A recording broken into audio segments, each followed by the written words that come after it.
Singh sir के YouTube platform पर सभी दर्शकों का हार्दिक अभिनंदन है। सभी दर्शकों को मेरा नमस्कार, आदाब, सत श्री अकाल।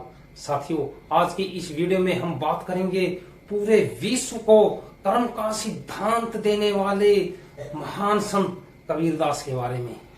तो आइए कबीरदास के बारे में जानने के लिए इस वीडियो को अंत तक देखिए, और अगर आप इस चैनल के ऊपर नए हैं तो इस चैनल को भी सब्सक्राइब कीजिए। साथियों, 15वीं शताब्दी में भारतीय रहस्यवादी कवि और महान संत कबीरदास का जन्म उत्तर प्रदेश के वाराणसी में एक हिंदू परिवार में हुआ था, परंतु उनका पालन पोषण एक मुस्लिम बुनकर दंपत्ति ने किया था। कबीर को हिंदू और मुस्लिम दोनों ही पूजते हैं और उनके अनुयायी कबीर पंथी के नाम से जाने जाते हैं।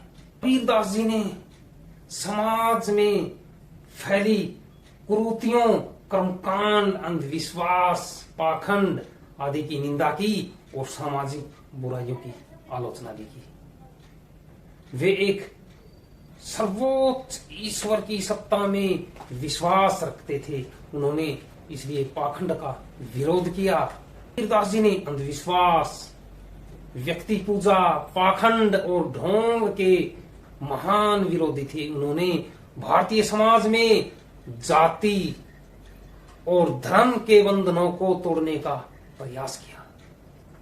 इनकी रचनाओं में उत्तर और मध्यकाल के भक्ति आंदोलन को अत्यधिक प्रभावित किया और इनकी रचनाएं सिखों के गुरु ग्रंथ साहिब में भी सम्मिलित की गई। कबीरदास जी की रचनाएं, जिन्हें भजन और दोहों के नाम से जाना जाता है, उनकी रचनाओं में बीजक, साखी ग्रंथ, ग्रंथावली और अनुराग सागर शामिल है। कबीर जी की अधिकांश रचनाओं को 5वें सिख गुरु अर्जन देव ने संकलित किया है और सिख के धर्म ग्रंथ गुरु ग्रंथ साहिब में भी उनको शामिल किया है। कबीरदास जी ने समाज में फैले हुए पाखंड, जातिवाद, अंधविश्वास को दूर करने के लिए अपने दोहों के माध्यम से समाज को जागरूक करने का प्रयास किया।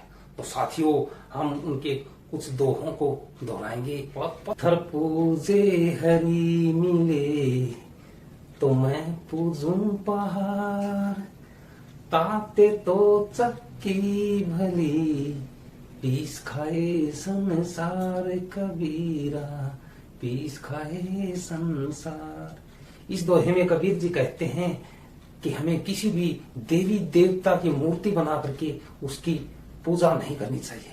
अगर हम ऐसा करते हैं तो ये शास्त्रों के विरुद्ध साधना है, जो कि हमें कुछ भी नहीं दे सकती है। इसकी पूजा करने से अच्छा है कि हमें चक्की की पूजा करनी चाहिए, जिससे हमें खाने को आटा तो मिलता है। जाति न पूछो साधु की, पूछ लीजिए ज्ञान, मोल करो तलवार का, पड़ी रहन दो म्यान कबीरा, पड़ी रहन दो म्यान। इस दोहे में कबीर जी जातिवाद पर कटाक्ष करते हुए कहते हैं कि हमें किसी की भी जाति नहीं पूछनी चाहिए, बल्कि उसके ज्ञान की बात करनी चाहिए, क्योंकि असली मोल तो तलवार का होता है, म्यान का नहीं। ऐसी वाणी बोलिए मन का आपा खोए, औरन को शीतल करे, आप हो शीतल होए कबीरा, आप हो शीतल होए। इस दोहे में कबीर जी हमें मधुर वाणी बोलने के ऊपर कह रहे हैं कि हमें ऐसी वाणी बोलनी चाहिए जिससे हमारा अहंकार ही खत्म हो जाए, हमारी वाणी से दूसरों को भी शीतलता मिले और हमारा मन भी शांत और शीतल हो जाए। तो इस दोहे के माध्यम से कबीर जी अहंकार खत्म करने की बात करते हैं। हुआ तो क्या हुआ, जैसे पेड़ खजूर, पंथी को छाया नहीं, फल लागे अति दूर कबीरा, फल लागे अति दूर। इस दोहे में कबीर जी कहते हैं कि व्यक्ति महान, धनवान या शक्तिशाली हो जाए, लेकिन दूसरों के लिए उपयोगी ना हो तो उसका बड़ा होना व्यर्थ है। जैसे कि खजूर का पेड़ बहुत ऊंचा होता है, लेकिन उसकी छाया नहीं होती, वो राहगीर को छाया नहीं देता है, और उसके फल भी बहुत ऊंचे होते हैं जिन्हें आसानी से प्राप्त नहीं किया जा सकता।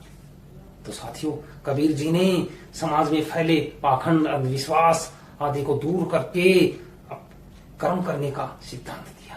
तो हमें उनके जीवन से प्रेरित होकर के हमें भी उनके दोहों का अनुसरण करना चाहिए साथियों।